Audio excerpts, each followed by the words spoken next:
So for today's video, let us solve a problem. How many terms of the series 20 plus 18 plus 16 plus ellipses must be added so that the sum will be negative 100? So this problem is all about arithmetic series. So since the question involves the sum of the series, so we have to use the formula for the sum of the arithmetic sequence, which is S sub n is equal to n over 2 times the quantity of 2a sub 1 plus n minus 1 times d. So to solve this, we have to write first the given value in this problem. We have a sub 1 is the first term, which is 20. And then we have unknown term is n. Then we have s sub n is equal to negative 100. And d is equal to negative 2. That is, by subtracting 18 minus 20, we arrive at the common difference of negative 2. Now, let us substitute these values in our formula. So, we have s sub n is negative 100 equals, value of n is still unknown, over 2 times 2 times a sub 1 is 20 plus n minus 1 times the common difference, which is negative 2. So, to remove this denominator, let us multiply this equation by 2. So, 2 times negative 100 is negative 200. Then, n over 2 times 2, we can cancel 2. Then, we have n times 2 times 20. We can multiply 2 times 20, which is 40. Plus n minus 1 times negative 2. So, we can multiply it. Negative 2 times n is negative. So, this becomes negative 2n. And then, negative 2 times negative 1 is positive 2.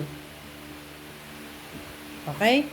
And then, let us simplify first the terms inside the parentheses. So, we have negative 200 equals n times 40 plus 2 is 42 minus 2n.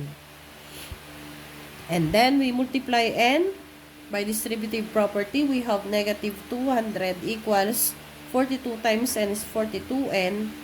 The negative 2n times n is negative 2n squared. So we can divide all the terms by 2. So we can reduce the equation. We have negative 100 equals 21n minus n squared.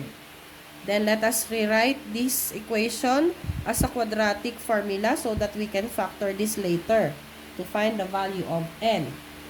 So we have n squared minus 21n minus 100 equals 0. Then, by factoring, we obtain the value of n, or the factors of this quadratic equation, n, and then the factors of 100. So, we have negative sign here. So, therefore, one is negative and the other one is positive. So, the factors of 100, that when we subtracted would result to negative 21, is negative 25 and positive 4. That's equal to 0. And then, we have the values of n. We have n minus 25 equals 0. So, 1 is 25. And the other one is negative 4. So, we are going to reject the value of n, which is negative 4, because it must be a positive whole number. So, therefore, the value of n that is needed in the problem is 25. So, there must be 25 terms to be added in the series 20 plus 18 plus 16 plus ellipses so that the sum is negative 100. So, I hope you learn a lot, and don't forget to follow for more